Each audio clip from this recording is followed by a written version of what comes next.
Γεια σου, είμαι ο Νίκος Απουτζής, Life and Executive Strategist. Το σημερινό βίντεο από τις στρατηγικές ζωής αφορά το θέμα της διεκδικητικής συμπεριφοράς. Αλλά θα πάρουμε τα πράγματα από την αρχή. Ας δούμε πρώτα τι είναι η διεκδικητική συμπεριφορά. Είναι η ικανότητα να υποστηρίζουμε τον εαυτό μας και να εκφράζουμε τα συναισθήματά μας και τις απόψεις μας όταν το επιθυμούμε. Είναι να θέτουμε τις ανάγκες μας στο ίδιο επίπεδο με τις ανάγκες των άλλων ανθρώπων. Είναι να θέτουμε προτεραιότητες με βάση τις δικές μας ανάγκες και κριτήρια. Είναι να ζητάμε αυτό που θέλουμε, σεβόμενοι παράλληλα τα συναισθήματα και τις ανάγκες των άλλων. Από όλα τα παραπάνω, νομίζω ότι βγαίνει αβίαστα το συμπέρασμα πόσο σημαντική είναι η δεξιότητα του να είμαστε καλοί στην διεκδικητική συμπεριφορά. Γιατί έχει να μας προσφέρει, είναι η αλήθεια, πάρα πολλά. Και γιατί γίνεται όλη αυτή η συζήτηση γύρω από την διεκδικητικότητα? Γιατί μπορεί να μας βοηθήσει να αναπτύξουμε τις επικοινωνιακές μας ικανότητες, να αυξήσει την αυτοπεποίθησή μας, να αυξήσει την αυτοεκτίμησή μας, μας βοηθάει να κερδίσουμε τον σεβασμό των άλλων και τέλος μας βελτιώνει την ικανότητα να παίρνουμε αποτελεσματικές αποφάσεις προς την κατεύθυνση που επιθυμούμε. Τι μας κάνει μη διεκδικητικούς? Είναι πολλοί οι λόγοι, αλλά εμείς θα επικεντρωθούμε στους πιο σημαντικούς. Η αδυναμία να διεκδικούμε και να υπερασπιζόμαστε τις επιθυμίες και τις ανάγκες μας έχει ορισμένες πολύ σοβαρές συνέπειες. Συνεπάγεται το να μην μπορούμε να ανταποκριθούμε στα προβλήματά μας και στις απαιτήσεις της καθημερινότητας, να νιώθουμε ανεπάρκεια και μειονεκτικότητα ή ακόμα θυμό ή την αίσθηση ότι είμαστε αβοήθητοι, αγνοημένοι, παραγωνισμένοι, αδικημένοι, δημιουργώντας έτσι έναν φαύλο κύκλο από το οποίο δύσκολα μπορούμε να ξεφύγουμε.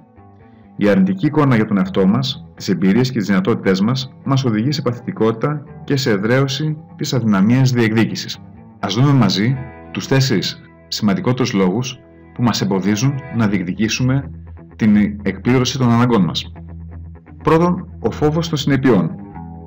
Μήπως φανώ εγωιστής? Μήπως αυτό δεν αρέσει στους άλλους? Μήπως με κρίνουν αρνητικά ή με απορρίψουν? Μήπως τιμώσουν? Μπορεί πράγματι κάποιες φορές να αποφεύγουμε τις αρνητικές συνέπειες που φοβόμαστε, δηλαδή τις αντιδράσεις στην απόρριψη από τους άλλους. Αλλά πάντως δεν κερδίζουμε και την εκτίμησή τους, ούτε δημιουργούμε και την καλύτερη εικόνα για εμάς. Αν εμείς οι ίδιοι συμπεριφερόμαστε σαν να μην υπολογίζουμε τον εαυτό μας, τότε και οι άλλοι θα μας αντιμετωπίζουν ανάλογα. Αντίθετα, πολλές φορές μας σέβονται και μας εκτιμούν περισσότερο όταν λέμε αυτά που πιστεύουμε, όταν το ναι είναι ναι και το όχι είναι όχι, και επομένως μπορούν να ξέρουν πού βρίσκονται απέναντί μας.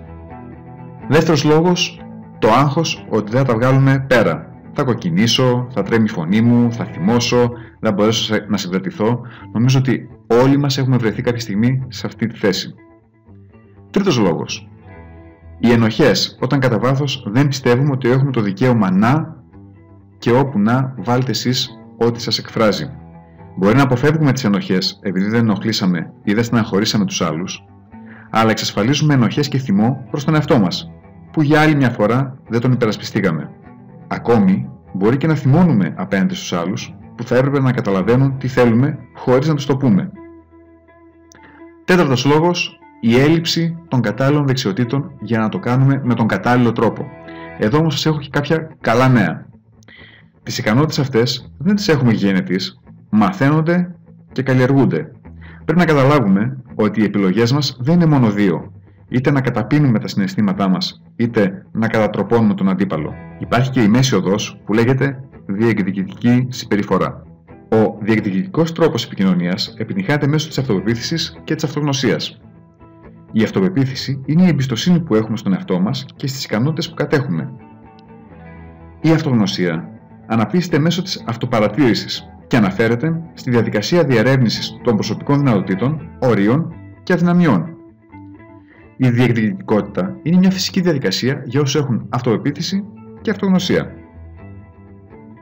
Σε αυτό το σημείο νομίζω είναι καλό να μάθουμε όλοι μας τα δικαιώματα που έχουμε όσον αφορά τη διεκδικητική συμπεριφορά. Πρώτον, να λέμε όχι χωρίς ενοχές. Να λέμε δεν ξέρω, δεν καταλαβαίνω, δεν με ενδιαφέρει, χωρίς ενοχές. Να μπορούμε να αλλάξουμε γνώμη και στάση. Να κάνουμε λάθη για τα οποία θα αναλαμβάνουμε την ευθύνη.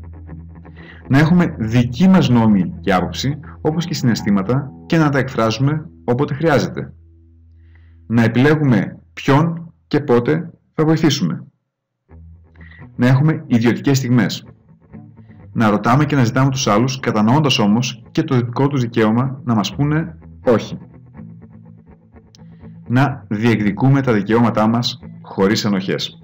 Τελικά, διεκδικητικότητα σημαίνει να αποφασίσουμε τι θέλουμε, να αποφασίσουμε αν αυτό που θέλουμε είναι δίκαιο, να το ζητήσουμε ξεκάθαρα, να ετοιμαστούμε να αναλάβουμε ρίσκα και όλα αυτά μέσα σε ένα πλαίσιο ψυχραιμίας.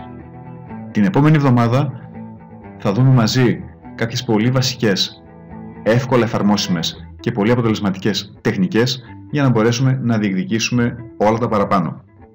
Τέλος, να συνημερώσω για το εργαστήρι «Η τέχνη της πυθούς», το κλειδί της διεκδικητικής συμπεριφοράς, που θα τρέξει από τη Δευτέρα 24 Τετάρτου στον χώρο Κήπο Σεμιναρίων στην Ορφανίδου 6 στη Θεσσαλονίκη και αφορά όλες εκείνες τις πληροφορίες, τις τεχνικές, τις μεθόδους, τα εργαλεία που μας βοηθούν να εντοπίσουμε και να ξεπεράσουμε τις μικρές ή τις μεγάλες δοκιμασίες που προσφέρει η απλόχερη ζωή και που μας εμποδίζει να ζητάμε και να διεκδικούμε αυτά που θέλουμε και αυτά που μας ανήκουν.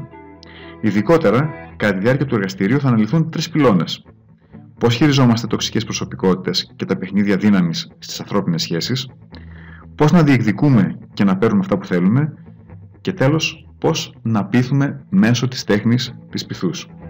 Σε προσκαλώ στη συνάντηση γνωριμίας του σεμιναρίου τη Δευτέρα 24 Τετάρτου στις 8 η ώρα το βράδυ, όπου θα έχουμε την ευκαιρία να γνωριστούμε, να μιλήσουμε και να λυθούν τυχόν απορίες για το πρόγραμμα του σεμιναρίου.